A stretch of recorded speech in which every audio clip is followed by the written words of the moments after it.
public's time. Right.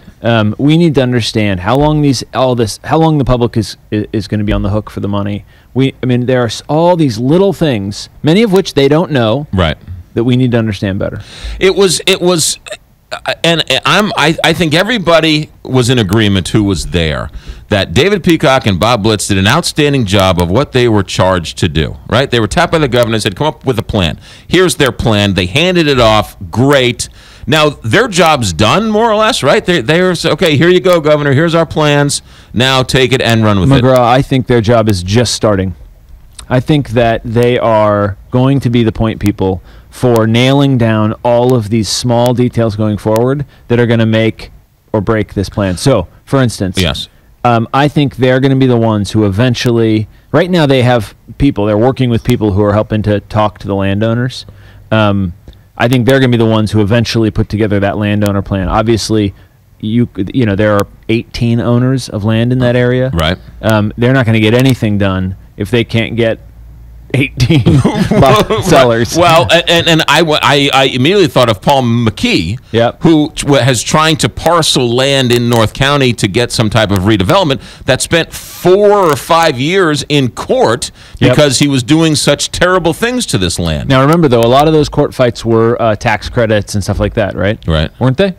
That's my memory. Okay, for all sorts of reasons. Yeah, they were all sorts of reasons, but a lot of them were tax credits and things like that. That's a really interesting comparison because McKee, if I can understand correctly, did things exactly the opposite of the way these guys are doing things now. He bought it quietly. He bought it quietly. These guys are doing. I'm not saying it's better or worse. I'm not saying it's wiser or not, but they are saying we want this plan. We want this stadium here. We're putting it in place, and we're going to start buying land now, which, of course, brings up the problem. What if somebody in the middle of the lot just says, "Thank you, I'll take $17 million for my empty warehouse"? Right, exactly. And then do you invoke eminent domain? Oh, that'll be popular. And then do you even begin to start acquiring this land while you've had zero communications with Stan Kroenke, who's going to bring the NFL team there? Right. So, there's a billion questions. Yeah.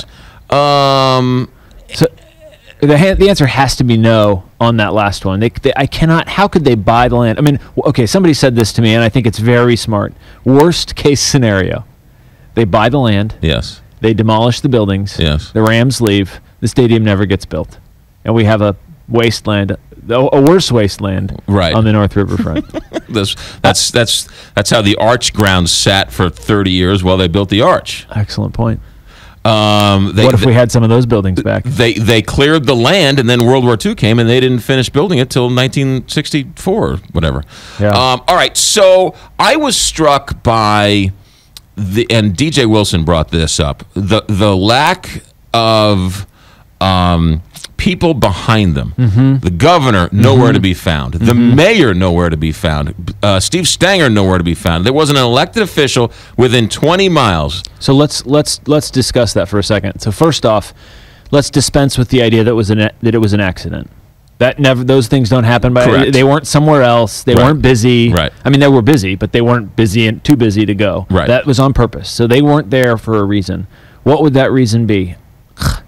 I have no idea. It's not popular. Well, they don't want to be out in front on something that is not very popular. And if it's not very, very, very popular, the only way this gets done is if it's popular.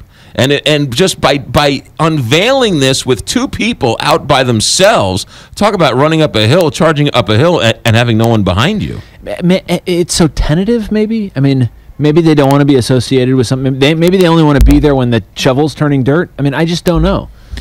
It's pretty hard for anyone to stomach being a fan or pushing through something or using political capital on a team and an owner who hasn't said anything, hasn't done it the St. Louis way, has announced that he's building a stadium with his own money in Los Angeles, and refuses to talk to anybody here in St. Louis. Yeah.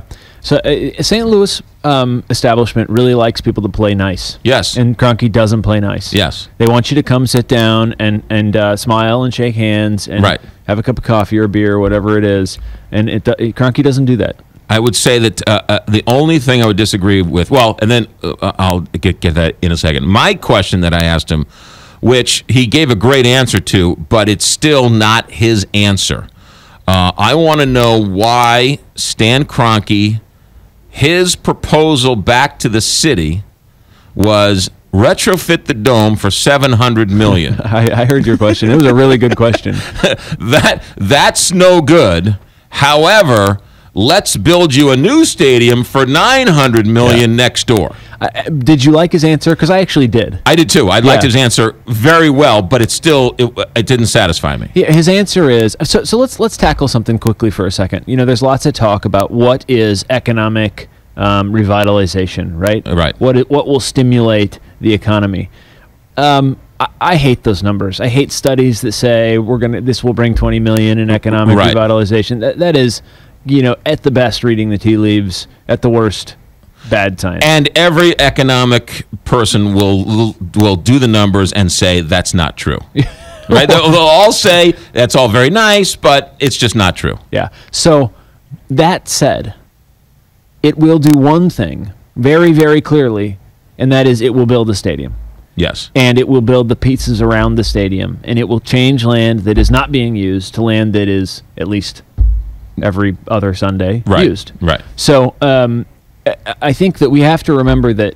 So to me, that was kind of his answer. Right. Well, his answer was also that if we would have agreed to the $700 million, that would have gotten us 10 more years. We still would have had a problem with two people owning the dome or having access to the dome. This frees up the dome for more conventions, which the city has wanted for 2 or 3 years. Exactly, right. Yeah. So he said, all things being considered, this is a better deal. And I don't disagree with that, but this shows you how awful the relationship is between the Rams and the city. Okay, look, here 2 years ago, Stan Kroenke, you want this, we want this. How about we sit down and we come up with this? This helps you. You get your new stadium. We get our dome. Everybody lives happily ever after. What about this? Let's have this joint conversation. So in the very weird game that's being played right now, I can't help but... So I don't know, right? But I can't help but wonder if this is actually exactly how things were supposed to go. Because the city has to be able to say to the NFL, we tried to talk to Kroenke. Right. We tried to get the Edward Jones dome fixed. We worked at it. He wouldn't sit down with us. Kroenke has to say to the same thing to the NFL, right? And we've heard him. The Rams have started that same rhetoric. Right. We've met with multiple agencies. We're doing everything we can. So both sides seem to be trying to prove to the NFL that they're trying hard. Right. I can't help but wonder if now we're in the space where we're actually going to see something happen. Yeah, I don't know. But I think the relationship between the Rams and the city and the Rams is toxic. Or non-existent? Or non-existent. But I don't know. A couple of things that I've heard or saw or been involved with, I just think it's toxic. There was no downtown partnership up there. There was no RCGA. Right. There's nobody. If this is so good for the city, and we're going to revitalize, and we're going to take the convention center and exponentially grow it because the Rams are going to be there. Where was the convention center and visitors bureau downtown now RCGA partnership? Right. Nobody was there. Right. At all. Which it was almost like. I felt bad for these two. It was a great I keep calling it the Charlize Theron plan. It was beautiful. It was flawless, but it's truly unattainable. It's just never going to happen. I don't know. That's David Hunn, St. Louis Post-Dispatch reporter. You want to stick around for the segment? Sure. David Hunn is with us. He was there at that news conference. We're talking about it, and we've had it at 24 hours, 40 hours to digest.